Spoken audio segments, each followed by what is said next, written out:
Halo, perkenalkan, nama saya Elsa Nur Aisyah dari kelas 11 IPA 2 nomor absen 14. Di sini saya akan menyampaikan materi tentang usaha dukungan dalam mempertahankan kemerdekaan, yaitu pertempuran Medan Area. Yang pertama adalah latar belakangnya. Hampir mirip dengan pertempuran lainnya, pertempuran Medan Area diawali dengan kedatangan pasukan sekutu pada 9 Oktober 1945 di Sumatera Utara. Pasukan tersebut dipimpin oleh Brigadir Jenderal T.E. de Kelly. Sekutu membawa satu brigade, yaitu Brigade 4 dari Divisi India ke-26. Kedatangan brigade ini turut diboncengi oleh orang-orang Netherlands Indian Civil Administration atau NICA, yang diam-diam dipersiapkan untuk mengambil alih pemerintahan Indonesia. Pada awalnya, pemerintah Republik Indonesia di Sumatera Utara memperkenankan mereka menempati beberapa hotel di kota Medan. Pejabat Sumatera Utara tidak mengetahui tujuan mereka sebenarnya, tapi semata-mata hanya ingin menghormati tugas mereka untuk mengurus tawanan perang yang ditahan oleh Jepang. Dalam mengantisipasi kedatangan sekutu dan NICA pada 13 September 1945, para pemuda segera membentuk Divisi Tentara Keamanan Rakyat atau TKR di kota Medan. Sikap congkak dari bekas tawanan tersebut memicu tumbuhnya berbagai insiden dengan para pemuda Sumatera Utara. Insiden pertama diawali dengan adanya seorang penghuni hotel yang merampas dan menginjak-injak lencana merah putih yang digunakan oleh seorang pemuda. Insiden lencana tersebut menjadi penyebab pertempuran Medan Area ini dimulai. Perkenalkan, saya Rahma Suci Wulandari dari kelas 11 MIPA 2 nomor absen 28. Di sini saya akan menyampaikan penyebab pertempuran Medan Area. Terdapat beberapa hal yang menyebabkan pertempuran Medan Area, yakni sebagai berikut. 1. Kedatangan tentara Inggris sekutu yang diboncengi NICA. 2. Ulah seorang penghuni yang merampas dan menginjak-injak lencana merah putih yang dipakai pemuda Indonesia.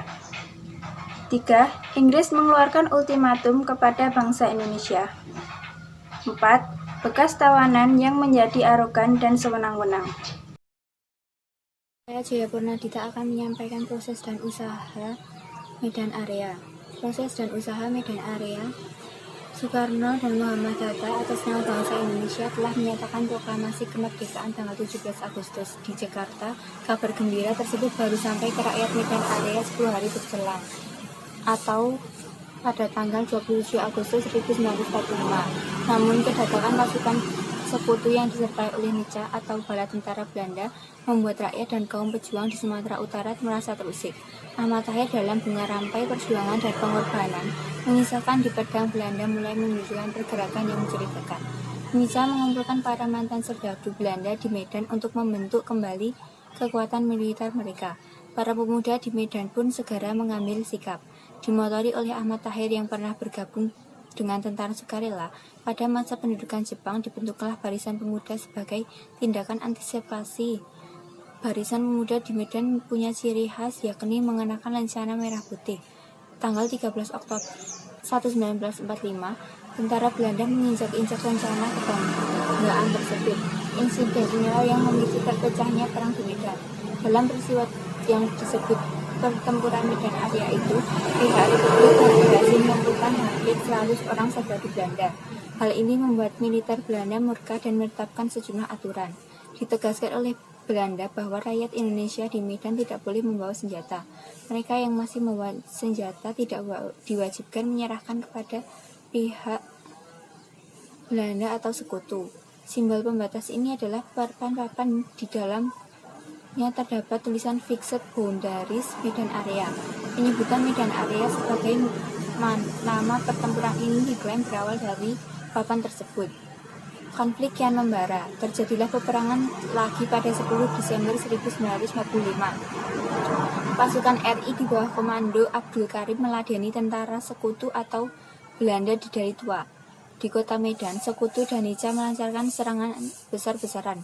tercatat dalam Sejarah Nasional Indonesia 6 1984 karya Marwati Djonot Posponegoro dan kawan-kawan. Kaum rakyat pejuang di Medan berhasil meladeni serbuan tersebut.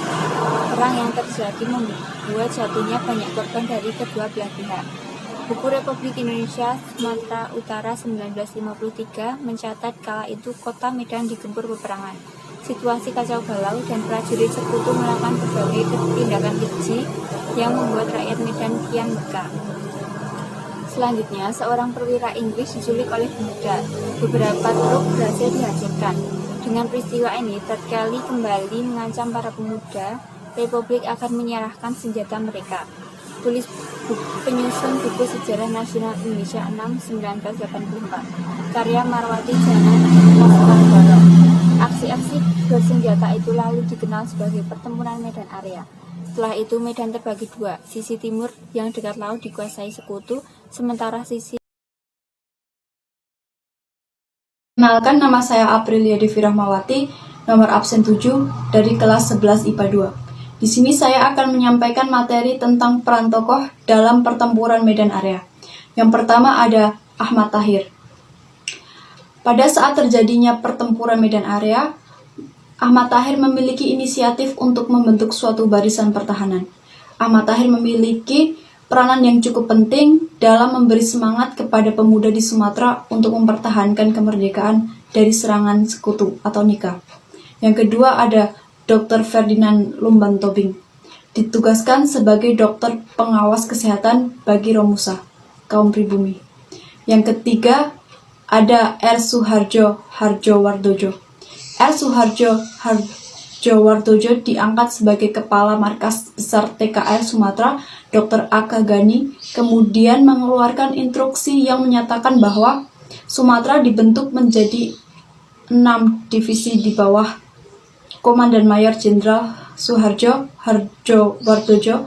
Unit-unit TKR Sumatera Timur dan Tapanuli dijadikan divisi 4 dan 6. Yang keempat ada Brigjen Tad Kelly, ditugaskan sebagai pimpinan pertempuran Medan Area. Saya Zela Zahra Putri Anugrah, nomor absen 35, akan menyampaikan akhir pertempuran Medan Area.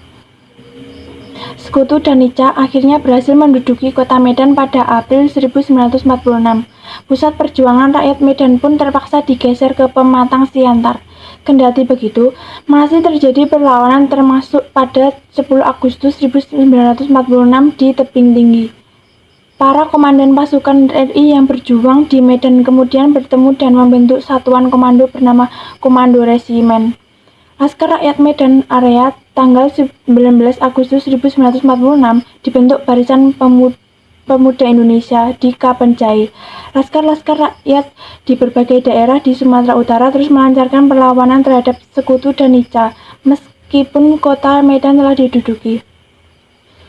Tak hanya di Sumatera Utara, gelora perlawanan juga terjadi di berbagai daerah lain di Sumatera, seperti Padang, Bukit Tinggi, Aceh, dan lainnya. Terima kasih. Wassalamualaikum warahmatullahi wabarakatuh.